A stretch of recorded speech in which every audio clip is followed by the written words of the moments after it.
liberal Jews read it wrong. Trump's call on Jerusalem was good for the peace camp read.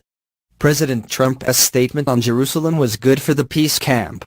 The center and mainstream left in Israel understood this, while pro-Israel liberals and leftists in America did not. This was not my initial reaction. As a peace advocate and a strong supporter of a two-state solution, I responded to Trump's pronouncement on Israel's capital the same way that I respond to virtually everything that the president says, negatively and dismissively. And the reason for this is that the president's foreign policy statements have been inconsistent and muddled at best and isolationist and xenophobic at worst. Not surprisingly, my default position is to resist every word on foreign affairs that comes out of his mouth. And this position was strengthened by the arguments of Tom Friedman and a host of other journalists, commentators, academics, and Middle East experts whose opinions I respect and who asserted that Trump had given away the store. Why, they asked, should the President of the United States give Israel's right-wing government something it so desperately wants without getting anything in return? Why should he take steps that will likely lead to despair and anti-American violence throughout the Arab world?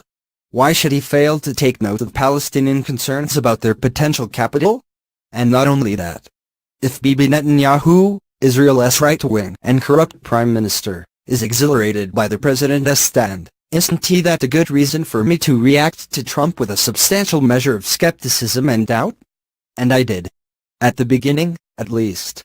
After all, those of us in the two-state camp are a beleaguered bunch, and when so many in my camp opposed Trump, I found it hard not to join in.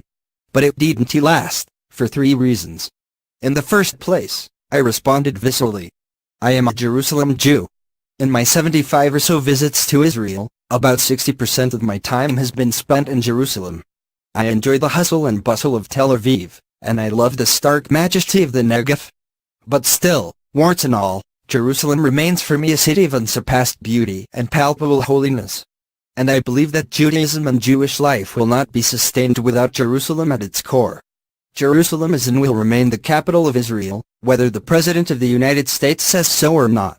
Nonetheless, it is comforting and gratifying when President Trump finally states what I know to be eternal and true.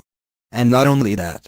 When Palestinians express their outrage and demand justice for Jerusalem, I can't help wondering, where was justice when Yasser Arafat and Mahmoud Abbas were claiming at the UN that Jews have no historical connection to the Western Wall, the Temple Mount, and indeed to all of Jerusalem? Last Thursday in Istanbul, Abbas repeated this ugly and absurd claim at a meeting of the Organization of Islamic Cooperation (OIC). Having insisted that Jerusalem's holy sites belong only to Muslims and Christians, how much sympathy do they have the right to expect now? In the second place, I saw that not only Netanyahu and the right supported President Trump's statement. So did the leaders of the Israeli center and center-left.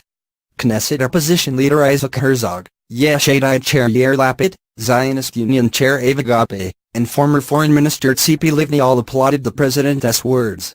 When I am looking for guidance from Israel's political leaders, these are the people to whom I turn. They are all critics of Benjamin Netanyahu and the right-wing government now in power. They are all advocates of a Jewish and democratic Israel and a two-state solution. They all call for immediate negotiations with the Palestinians. And the unanimity of their sentiments demonstrates that proclaiming Jerusalem as the capital of Israel is not a surrender to Netanyahu and the right. It is a reflection of a broad consensus in Israel that certain historical realities need to be recognized and that Palestinian rejectionists are not entitled to wish these realities away. In the third place, I read President Trump's speech a second time and then a third time. And while it is difficult for me to say this, say it I must, it was a pretty good speech. Not wholly adequate to be sure, but nonetheless moderate, reasonable, and generally fair. And far better than I had feared and expected. Those who saw it as a giveaway to settlers and right-wing fanatics should look again. Netanyahu and the Israeli right call for a united Jerusalem. For the city to be the capital of the Jewish state, and the Jewish state alone. And for sovereignty of the city to be solely in Jewish hands. Yet Trump clearly rejected all of these positions, asserting instead that these matters are to be determined by negotiations between Palestinians and Israelis. To be sure, the U.S. president made clear that any peace deal would result in Israel maintaining its capital in at least part of Jerusalem. But he said nothing to preclude negotiations that would result in a Palestinian state that would also have its capital in some part of the city. And this too, The president is not moving the American embassy to Jerusalem at this time, or at any specified time in the future. It will happen at some future date, as yet undetermined. Had Trump moved the embassy immediately, as he could have, any chance of negotiations in the near future might have been snuffed out. But he chose not to do so, leaving open the door to talks that both sides now seem unwilling to enter.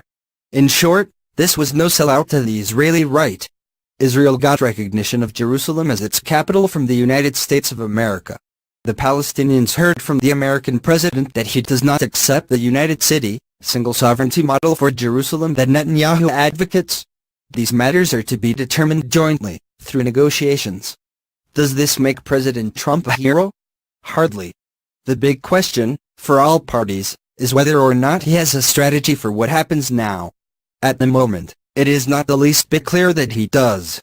While he talks constantly about the ultimate deal, there is little to indicate that he has a serious plan to get the two sides there. Still, fair is fair. He has taken a generally responsible approach to Jerusalem, and for this I give him the credit that he is due.